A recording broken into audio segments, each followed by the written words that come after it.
This is Larry Culpepper, inventor of the college football playoff. Goes without saying that I know about a good idea or two when it comes to college football. And the best idea out there is to subscribe to the Championship Drive podcast in the Listen tab of your ESPN app. Welcome, everybody. Abby Wambach here. You're listening to Fearless Conversation, and I have something very important to share with you today. During my career as a pro athlete, I had certain ways to make money. I had the U.S. Women's National Team salary, I had my personal endorsements, club soccer, clinics in my own personal camps. And I always was kind of plagued with the decision of whether I should go play overseas or not. And we may or may not have some breaking news, but we have a guest that's going to be on our show today. One of my former teammates, Alex Morgan. She's 27. She's played on the national team since 2010. 120 appearances, 73 goals, Olympic gold medal, World Cup champion. She's played for multiple club teams here. She's been the U.S. Soccer Female Athlete of the Year, FIFA World Player of the Year finalist. I mean, her resume literally goes on and on. Her Wikipedia page is outrageous. So hopefully all this information is correct as I'm now relaying it to you. But really today, Alex has some news that she wants to break with everybody. And I wanted to give her an opportunity to tell us why she's made this decision. Because I think there's a real question as women's pro soccer grows and women's pro sports grows, let's be honest, worldwide. Players and athletes are they're going to be confronted with hard decisions, hard business decisions.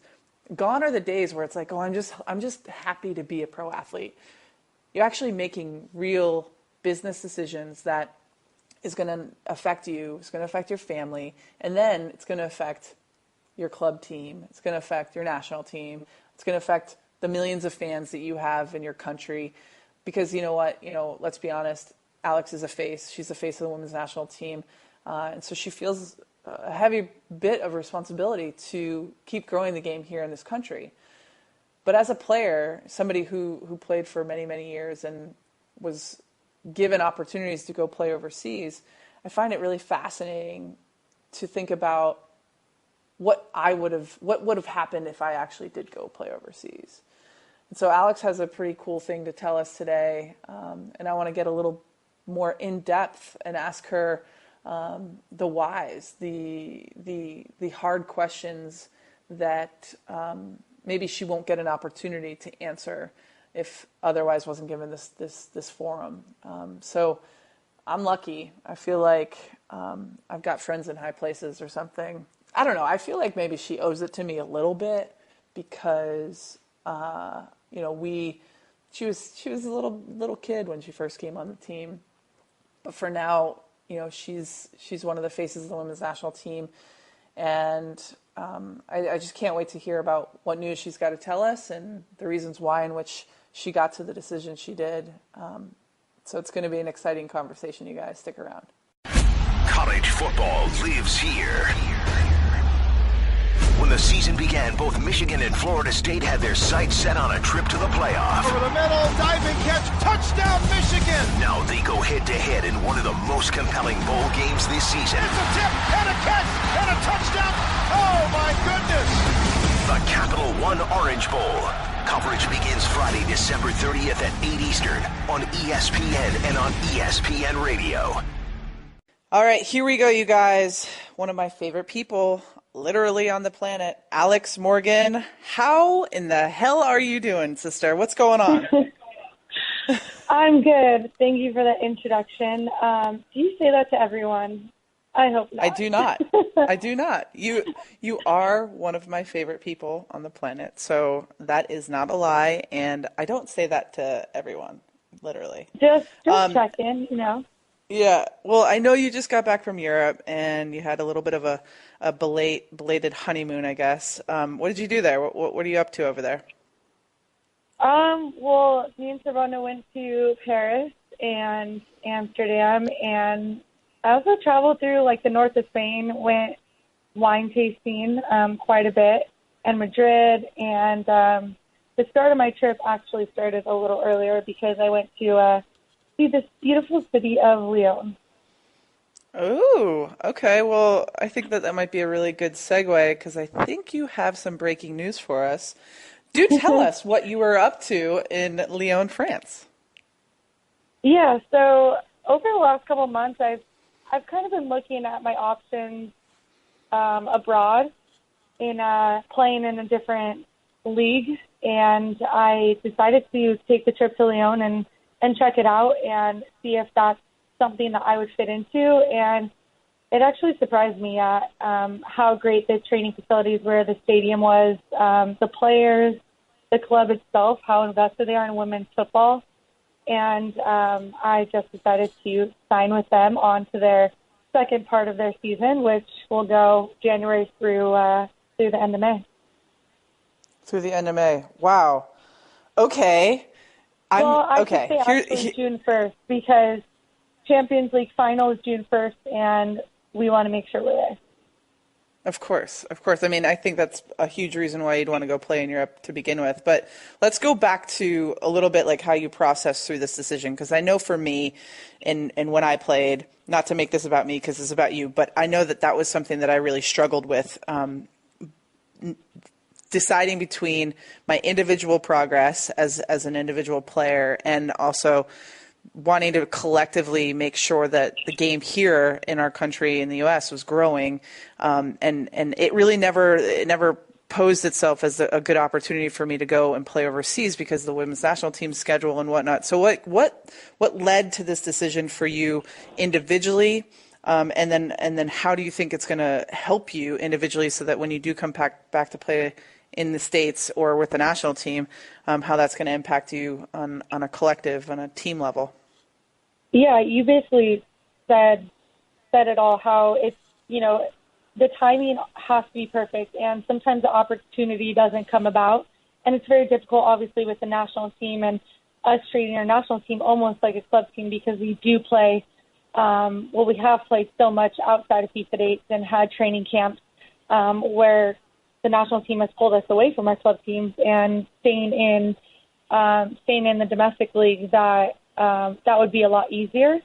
But I feel like for me being 27 and in my prime, I just feel like this is the right time. We put in our past 2015 World Cup and 2016 Olympics, and I feel like for me, I've played 6 seasons here in the U.S., helping grow the game, helping build a domestic league, multiple domestic leagues through the WPS, through the W League when there was no professional league, and now through the NWSL. And I think after 4 years in the NWSL, I think there's just something in my gut telling me that for me individually to continue developing as a player and elevating my game, there's just something that I needed to do. And that's when I decided to visit Lyon, and I saw it as a great fit. That doesn't mean I'm not coming back to the NWSL. I will be playing in the NWSL after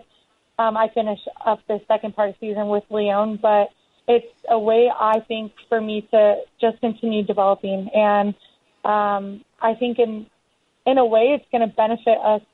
It's going to benefit me in terms of coming back to the NWSL feeling sharp, but also with the national team and the NWSL, I feel like I can be able to contribute to my team in a way that I felt like I wasn't able to fully in 2016, not having the Olympics that we might have hoped for, and in the NWSL, not having the season that I would have anticipated with Orlando. So a lot of things came together to make this decision, and I think it weighed heavy over me for quite a while, but I'm really happy moving forward now in the decision that I made, and I think that I've seen just so much support from Orlando, from Tom Sermani, from the national team with Jill, and from my family, especially Servando, staying here in Orlando. I knew that this was the right decision for me for these next 5-6 months. Well, I mean, I think you bring up really good conversating points in that not many people know about kind of the structure in which women's professional athletes, and obviously more specifically women's soccer players, how you guys lucratively make your money. And back when I was playing, it didn't make financial sense for me to go play overseas. And now, because the game is growing, not just in our country, but growing globally, was this kind of a money decision? Are you going over there, and are you going to be making the big bucks? Is that why you're choosing to do this? Well, that was definitely not on my radar when I decided to start looking at playing abroad. But the terms of my contract are confidential. But obviously, it's clear by looking at the Lyon roster that they continue to invest in women's football, and it's not just Lyon.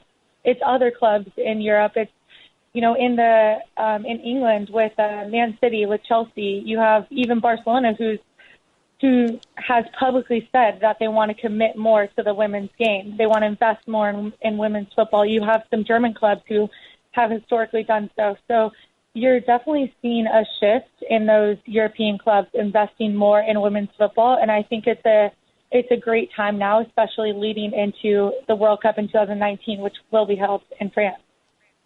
That's actually a really important point, because I think not just the World Cup being in France in 2019, but I think that when I think about this in terms of my career, because I always try to bring it back to myself and what I would do, or you're in such a different place. The game is in such a different place than it was 10 years ago. And for me, I think it's actually really interesting to think about what I would do differently if I were playing now at 27 years old. And I think that might be one of the things that I think regret's the wrong word, but I wish I had done for at least a season, just to get the experience. The training environment's going to be different. The mentality that they go to the training pitch and play every single day is going to be different. And the only thing that can do is actually grow you as a player. So for me, my question is, what do you hope to get, individually speaking, from your progress, from your development? What do you hope to gain by playing in Lyon? Yeah, it's definitely going to be a challenge, and it's going to be a great experience. Going to be a great life experience. But for me, I want to continue developing my game. And that's not to say that I cannot do that in the NWSL, because I definitely can. But this is a new style of play that I'm going to have to learn in France. These are players that I've only played against on the international level, that I'm going to be fighting for a starting spot with and playing alongside with. It's a training environment. Every single player on Lyon is a national team member of their respective countries. So that alone just speaks volumes to the quality of Lyon, and the fact that they are defending champions of the French League, the French Cup, and Champions League all last year. That's something that I want to be a part of this year. And joining on in this second part of the season, I have the opportunity to do that. And Champions League, like we talked about in the very beginning of this conversation and the beginning of this podcast, Champions League is one of the biggest reasons that I do want to play in Europe, because we don't have any opportunity like that in the NWSL or in a domestic league here in the U.S. So hopefully we will have something like a Club World Cup or something where we could compete with other leagues around the world. But for right now, Champions League is the best thing in terms of playing quality teams outside of your league. And for me, growing up watching the Men's Champions League, I think it's an amazing opportunity to be able to play in the Women's Champions League now. Well, that's amazing. And that's definitely one of the things that I would say, if I were to go back and do it again, I would love to play in the Champions League. The game is growing so big globally, but in the United States, we're able to watch these Men's Champions League games happen. And the idea of having like a Club World Cup would be really amazing. And I think that you going over there will give people, not only back here in the United States, a little bit more understanding about where the game is growing globally. But I think that maybe one of these days we can get the Champions League, the Women's Champions League games more televised. I know a few of them towards the end of the actual tournament itself get televised. But for me, I want you to tell me, I know this was a hard decision because I grappled with it a bunch of times. But I think for you, you're going to have people hating on you a little bit. You're going to have people trolling you and telling you their dislike with this decision that you're making. What would you say to those people out there who disagree with you going to Lyon and playing in the French league? Well, I don't think, at least fans in the U.S., I don't think can fault me for the fact that I want to continue elevating my game. You know, for me, the goal is to prove that I'm the best forward in the world, that I'm the best player. And I still feel like there's more growth to be had for me. And I feel like it wasn't a great 2016 for me. So moving forward, you know, I feel like I really want fans to be understanding. And that's why I feel like I'm trying to be as open as possible with this decision and showing fans and people all around the U.S. that this wasn't a decision that I spontaneously made. This is a decision that was very weighed and something that I thought about for a long time. I mean, it's something that was a very difficult decision to be made because at the end of the day, I'm in the ideal. I have the ideal position right now in Orlando. You know, I just came to Orlando to an amazing club, and my husband is here with me, and for the first time, we're living in the same city, representing the same club. So it's, you know, if you think about it that way, it's not an easy decision to make. But at the end of the day, this is because of soccer. I don't know, you know, when me and Servando want to start a family, but I know that I won't have the opportunities to play in Europe when that time comes about. So right now it's important for me, like you said earlier, to not regret just staying in the U.S., to not have these decisions lingering over my head in 3 or 4 or 5 years from now. So I know that at the end of the day, there's going to be people who still don't really understand the decision that I've made, or maybe don't see eye to eye with it, or think that I should be growing the game in the U.S. But I feel like, if anything, I'm still continuing to grow the game in the U.S. by coming back here directly after my season with Lyon. And if anything, I feel like I'm trying to help grow the game grow the women's game globally with putting Lyon on the map and being active on my social networks and trying to let people know about the professionalism in Lyon and the amazing opportunities that I'm going to have playing in Champions League. Totally. And it also speaks volumes to maybe not being as I don't even know what the word is, just the whole result from Rio, knowing that you personally want to grow, want to keep growing. And I think that it just shows kind of how brave you are to make this decision, because the reality is you going to play over in Lyon, playing in a different environment, maybe learning what some of these other players, not just from France, but they've got a lot of different international players from around the world, seeing how they train, trying to pick up different things that's going to make you better, so that when you come back, not just to the U.S. in the club season or the club games, but taking what you learned there and bringing it back to the women's national team. Because let's be honest, you know, the result that you guys had in Rio was not what anybody wanted, right? And obviously nobody was more disappointed than you were. And I think looking ahead to 2019 in France, this could be one of the things that helps the women's national team actually succeed at winning and bringing home their defending the World Championship, the World Cup that we won in 2015. So I respect it big time.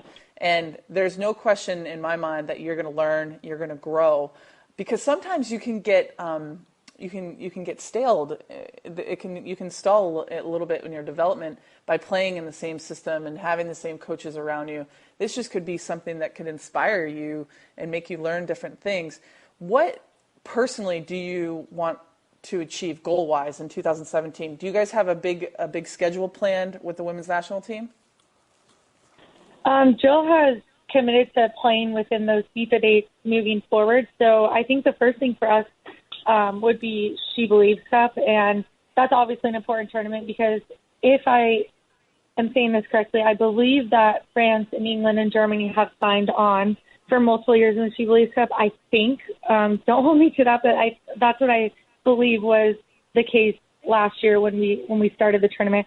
So that's the biggest thing, but it's really just an adjustment period, and it's having a lot of newer players showcasing their talent, whether that's college players or NWSL players, whatever it may be. And I want to make sure that I'm continuing to evolve as well. I want to, going to Lyon is going to take me out of my comfort zone. And it's not going to be like I'm going to go in there and assume that I'm going to gain a starting position. I feel like I need to earn that. They have players who, who have been there for a season or two or three and have proven that they deserve to be in that starting lineup. So for me, coming in half season late is not an easy challenge, and I'm excited for that challenge. And so for me, looking with the national team, I think that I'll definitely be able to bring some things from Lyon to the national team. And although 2017 is a little bit of a rebuilding year with the national team,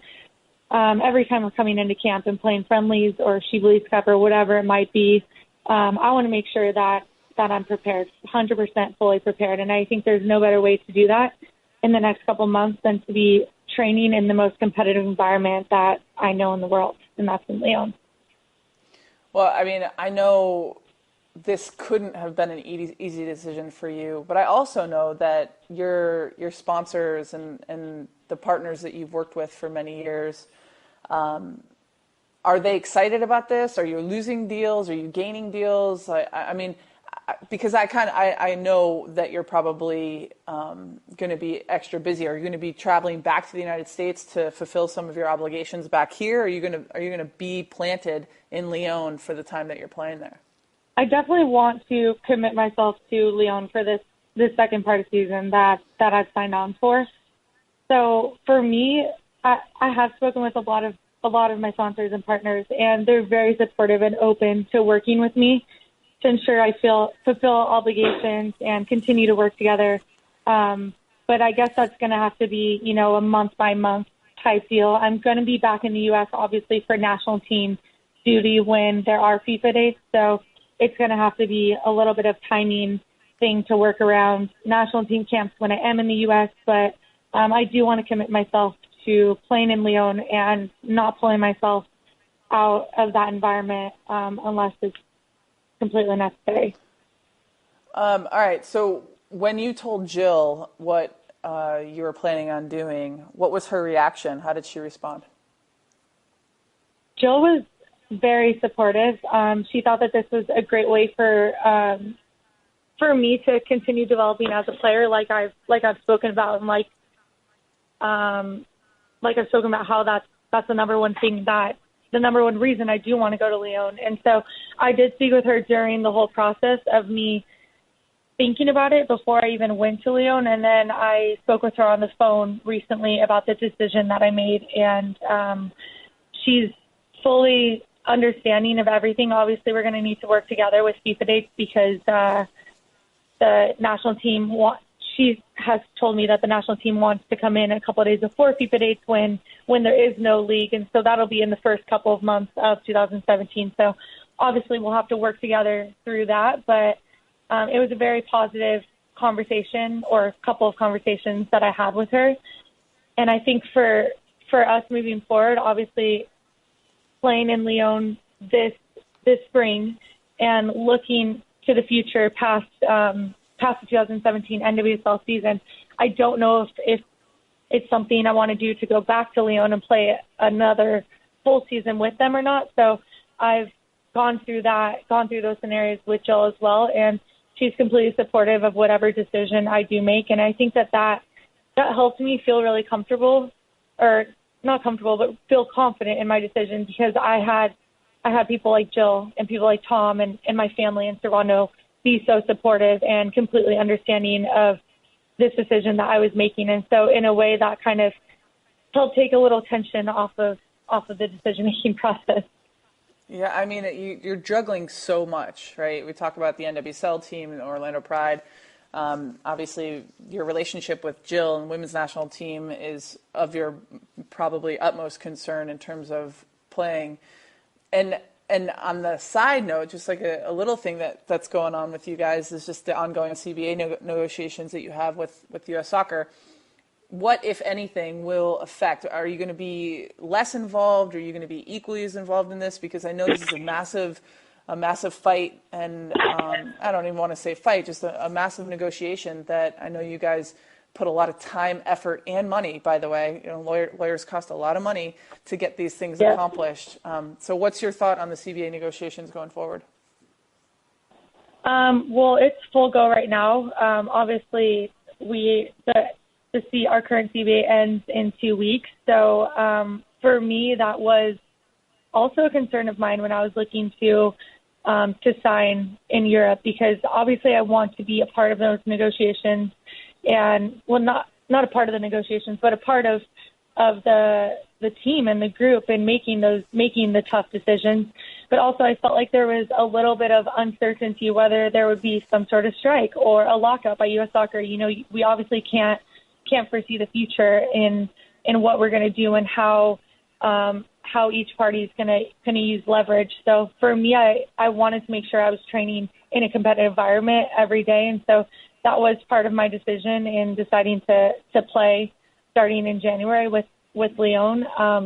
But I'll still be very much a part of the CBA talks with the team, and we're currently talking on a week-to-week basis. I mean, you know how it goes, and you've been a part of a lot of negotiations, so it's time consuming for sure. But I want the best deal for this team, and I think at the end of the day, both parties are working together to agree upon a deal that works for both of us. So I think that it's a good sign, and I'm happy with where it's going right now. But I don't know how much time it'll continue to take until that agreement is finally reached. Man, well, it just sounds like you have thought this completely through. And I know it's so hard to make. You don't know how things are going to turn out, and nobody can read the future. But I know that making decisions like this isn't easy, and it's not something that was flippant, and you've thought all the way through it from every perspective and every angle. I just want to get a little specific in terms of your individual goals, because maybe more than anybody that I've played with, I know that you are very driven. And for me, with you, the sky's always been the limit. I've always wanted you to score as many goals as you possibly could and put yourself in the best environment. And I think you're doing that for yourself, and I commend you. I respect you so much for making hard decisions, because not everybody's going to be really happy about this, right? But you have to do what's best for you first and foremost, and you have to do what's going to benefit your career as much as you possibly think it can get benefited. So I want to know specifically for the women's national team what you want to get out of yourself individually for your 2017 goals, or if you don't feel as comfortable doing it individually, you can go more team goal wise. Like, what's your outlook for 2017, looking forward and looking ahead to the 2019 World Cup? Well, individually speaking, I don't have like a set number of goals I want to score or assist, but I do have goals in general in terms of wanting to contribute in a bigger way and not being limiting in the position that I could play. So I want to expand the position that I could play based on the personnel that Jill wants to put on the team, or based on the style of play or formation against a certain opponent. So for me, I want to learn, but I want to expand my grasp of playing maybe a winger, or, I've played in the number 9 position quite frequently, but I want to be able to play in different positions so I can maximize my time on the field. And so for me, it's doing that. And I think Lyon could be a great stepping stone for that, because they already have a lot of depth, especially in the forward line. So for me, if I'm going to earn a starting spot, it's going to be, where am I going to be plugged in? And it's not necessarily going to be in the position that I've practiced for the last couple of years at the national team and in the NWSL. So that's something that I'm definitely looking at. And I obviously want to maximize my time with the national team. I want to become even more of a leader on the team, but not only in the vocal way, but in the way that I set a good example with my hard work and my play on the field. And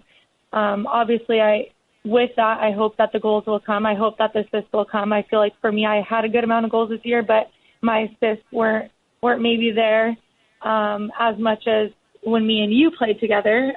So I want to get those. I want to get those back up a little bit, definitely. So those are kind of in a broader sense of my goals individually.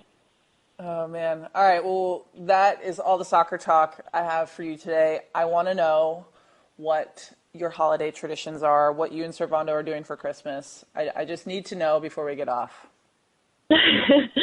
We're actually flying to LA or San Diego, and we're going to go visit family. We did get a tree in Orlando. However, going on vacation for 2 weeks, I asked Ash to come over and water my tree, and I think she forgot. So I think it's dead. So that's great. We have a dead tree in the house. But yeah, we'll just be with family, pretty much going all the way from Tijuana up to LA. You know the whole thing, trying to get the 6 Christmases in 3 days. It'll be really fun. Ooh, well, didn't Ash go to like a foreign country for a few days? She was busy, I think. Maybe she forgot to tell you. But seriously, thank you so much for coming on and giving us the scoop, the breaking news. Alex, you're going to Lyon. I'm proud of you. I know how hard this decision had to be for you and for Servando, but I commend you because it's not always easy when you have so much responsibility of growing the game, not just here, but collectively and worldwide, to do the thing that's going to be best for you. And I think indirectly it's going to be what's best for soccer globally. So I'm proud of you, and I look forward to seeing you in that Champions League final, buddy. I really do. Congrats. Yeah, I mean, I'm really looking forward to that too. Obviously, we have to start with quarters, but the goal is June 1st. So thanks, Ash, for having me on. I really appreciate it, and I miss catching up with you every day in the breakfast room, but we should catch up more often. I miss you a lot. All right. I miss you too. I love you. Tell Servando I said hello, and say hello to your family when you get to San Diego and LA. All right, will do. All right. Love you, sister. Take care. Love you too. Bye.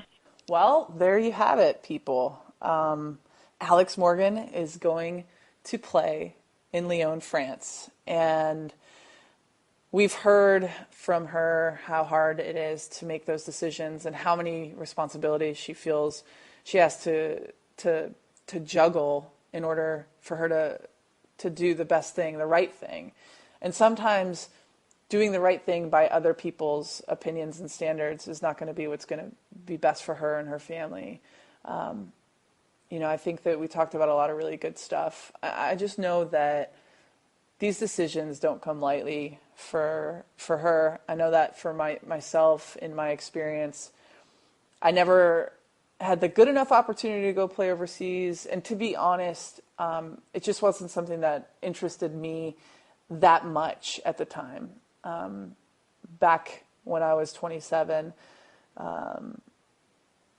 the financial responsibility and the income that I was getting was primarily solely from playing on the women's national team.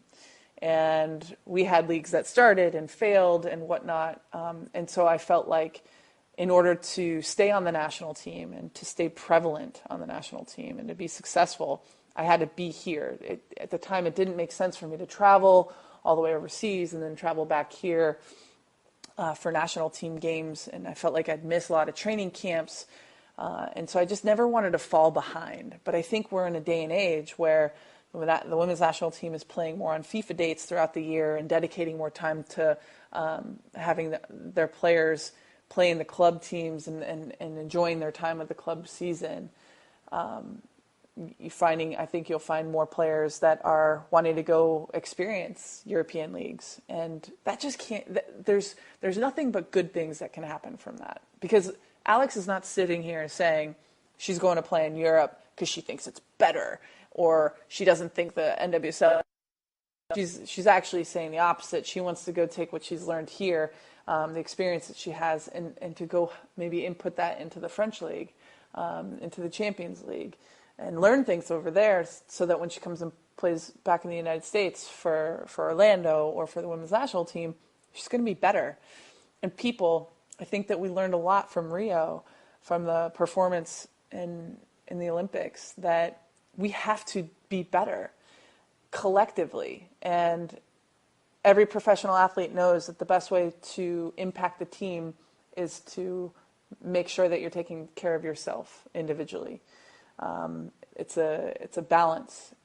You're always on this seesaw of what am I doing for myself that's going to be best for the team. And that's what Alex is saying here. She's telling us that going over to Lyon is going to be good for her, and we have to trust her. We have to trust that she knows what's going to be best for her development, for her progress. Because, listen, she's 27, you guys. I know that she seems like this old veteran on the team because she's been on the team for over 6 years now. But the truth is, Alex is still really young. And if she can stay healthy, she can, in my mind, I believe that she can break records. I think that she can win Players of the Year, most importantly, defend our World Cup in 2019, bring back gold medals to the United States. And you have to think outside the box. If something doesn't work like it didn't in Rio, you have to do something different. You have to train differently in order to progress, in order to get better. And that's what she's doing. Not to mention, I think that financially speaking, we have to be honest and aware that the game is changing. She's now able to maybe impact globally the things that she's been able to do here nationally. She might be able to go and impact her world globally and impact women's soccer globally. I mean, nobody sets out to change the game individually.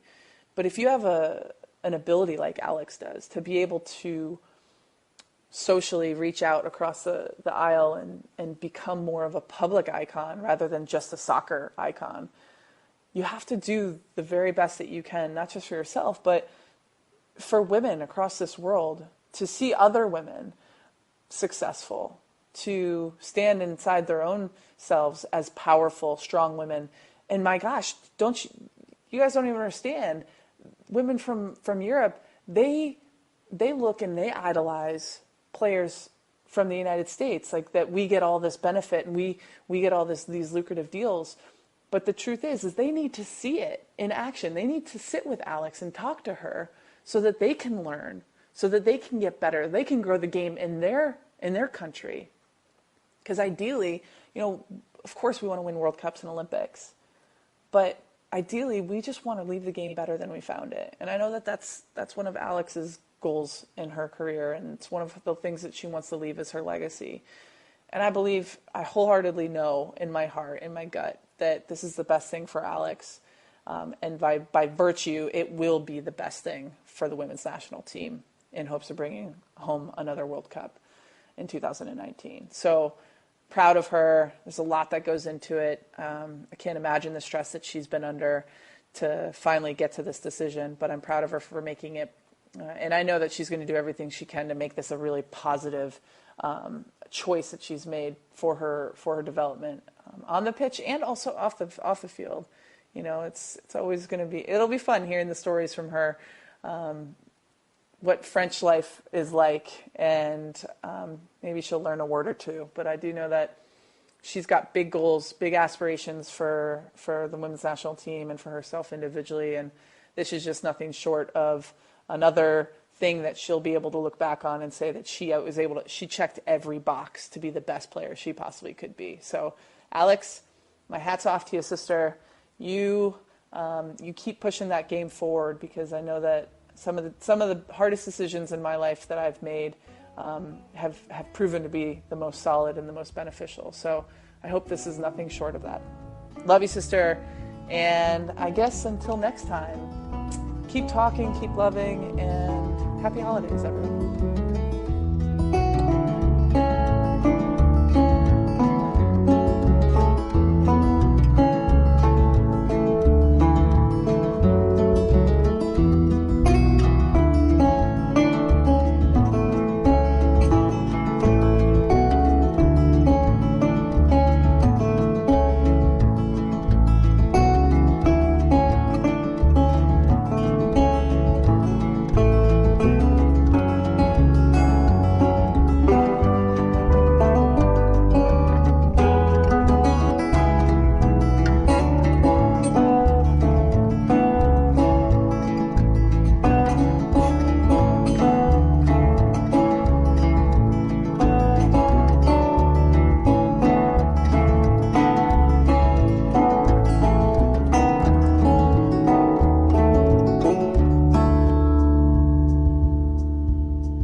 faces 4th-ranked Washington, followed by number 2 Clemson versus 3rd-ranked Ohio State. The College Football Playoff, New Year's Eve at 2 Eastern on ESPN and on ESPN Radio.